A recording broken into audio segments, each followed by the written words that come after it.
我揸夜更的士嘅，但係每日最後一程都會留俾最特別嘅客人。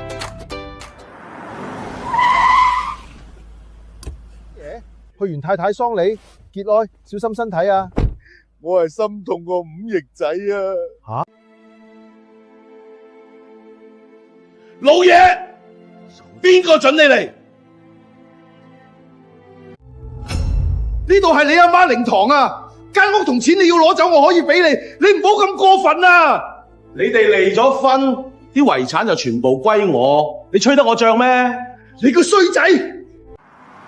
真係估唔到，你都唔好傷心啦。佢幾十歲都唔搵工，養咗佢咁多年，點估到會變成咁？老婆入咗醫院後，阿莊唔俾我見佢，個月問我攞錢，而家我都唔可以送佢。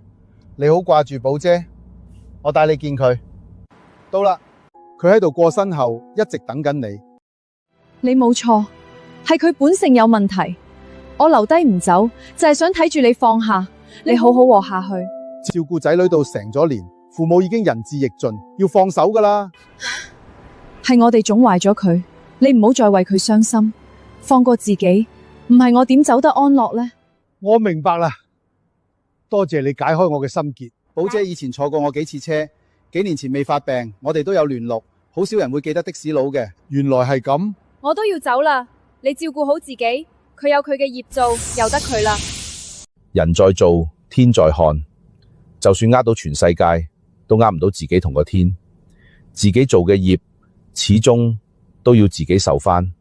老豆，我要買遊戲機。等我按咗你阿嫲間樓，買10部俾你啦。咩話？阿嫲將間樓轉咗俾老豆，冇我份，死老嘢啊！死老嘢，買遊戲機俾我啊！你個衰仔！